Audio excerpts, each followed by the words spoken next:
Rebirth. നമസ്കാരം. പുനർജന്മത്തെ പറ്റിയുള്ള വാർത്തകളിലൂടെയുള്ള രണ്ടാമത്തെ വീഡിയോയിലേക്ക് എല്ലാവർക്കും സ്വാഗതം. അടുത്തത് തരൺജിത് സിംഗ്. പഞ്ചാബിലെ ലുധിയാനയിൽ ജനിച്ച തരൺജിത് സിംഗ് വളരെ ചെറുപ്രായത്തിൽ തന്നെ തന്റെ സ്ഥലം ജലന്ധർ ആണെന്നും താൻ 9ാം ക്ലാസ്സിൽ പഠിക്കുമ്പോൾ ഒരു അപകടത്തിൽ മരണപ്പെട്ടതാണെന്നും ആ സമയത്ത് തന്റെ പക്കൽ 30 രൂപ ഉണ്ടായിരുന്നുവെന്നും തുടങ്ങി പൂർവ്വജന്മത്തെ പറ്റി വളരെ വിശദമായി കുറെ കാര്യങ്ങൾ പറഞ്ഞു.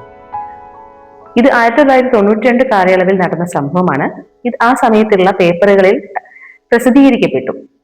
തുടർന്ന് ഈ വാർത്തയിൽ കൗതുകം തോന്നിയ ഒരു ഫോറൻസിക് വിദഗ്ധൻ ഇതേപ്പറ്റി കൂടുതൽ അന്വേഷിക്കുകയും ആ കുട്ടി പറഞ്ഞ കാര്യങ്ങളെല്ലാം തന്നെ വസ്തുതാപരമായി ശരിയാണെന്ന് ബോധ്യപ്പെടുകയും ചെയ്തു. തുടർന്ന് അദ്ദേഹം ഈ ജന്മത്തിലെ കുട്ടിയുടെയും പൂർവ്വജന്മത്തിലെ ഈ കുട്ടിയുടെ, അതായത് കുട്ടിയെ അവകാശപ്പെടുന്ന കുട്ടിയുടെയും ഹാൻഡ് റൈറ്റിങ്ങുകൾ പരിശോധിച്ചപ്പോൾ അതിൽ അസാധാരണമായ സാമ്യത കണ്ടെത്തി. തുടർന്ന് ഇദ്ദേഹം ഝാൻസിയിൽ നടന്ന ദേശീയ ഫോറൻസിക് വിദഗ്ധരുടെ സമ്മേളനത്തിൽ അതൊരു പ്രബന്ധമായി അവതരിപ്പിക്കുകയും ചെയ്തു. അടുത്തത് Lakshmi Narayan reincarnation case. University of വിർജീനിയയിലെ ഗവേഷകനായിരുന്ന ഡോക്ടർ ഇയാൻ സ്റ്റീവൻസൺ പഠനം നടത്തിയ കേസാണ് ലക്ഷ്മി നാരായൺ റീഇൻകാർണേഷൻ കേസ്. ലക്ഷ്മി നാരായൺ ബിഷൻ ചന്ദായി ജനിച്ച കഥ. ഇങ്ങനെ ഒരുപാട് പുനർജന്മ കഥകൾ, the Pollock twin reincarnation case, Imad Elawar case, Kumkum Varma case തുടങ്ങി ഒട്ടനവധി.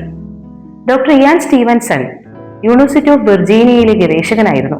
അദ്ദേഹം ലോകത്തെമ്പാടുമുള്ള 3000-ലധികം പുനർജന്മ കേസുകൾ ഗവേഷണം നടത്തുകയും 300-ലധികം പേപ്പറുകൾ പബ്ലിഷ് ചെയ്യുകയും ചെയ്തിട്ടുണ്ട്. 14 പുസ്തകങ്ങളും അദ്ദേഹത്തിൻ്റെതായി ഉണ്ട്. അവയിൽ ചിലത് 20 cases suggestive of reincarnation, where reincarnation and biology intersect തുടങ്ങിയവയാണ്. ഞാൻ ഈ കാര്യങ്ങൾ പറഞ്ഞതൊന്നും ഒന്നും തെളിയിക്കാനോ സ്ഥാപിക്കാനോ വേണ്ടിയല്ല. നമുക്ക് ചുറ്റും ഇങ്ങനെയൊക്കെ സംഭവിക്കുന്നു എന്ന് അറിയാൻ മാത്രമാണ്, അല്ലെങ്കിൽ അറിയിക്കാൻ വേണ്ടി മാത്രമാണ്. ആധുനികതയും ശാസ്ത്രീയതയും സാങ്കേതികതയും തമ്മിൽ മത്സരിക്കുമ്പോൾ, മനുഷ്യന്റെ പരിമിതികളെ പറ്റി അറിയാതെ പോകുമ്പോൾ, തെളിയിക്കപ്പെടാതിരിക്കുന്ന സമയം വരെയും കെട്ടുകഥകളായി മാത്രം തുടർന്നേക്കാവുന്ന കാര്യങ്ങളാണ്. എങ്കിലും ഒന്നിൽ മാത്രം ഞാൻ വിശ്വസിക്കുന്നു, ആചാര്യവചനം.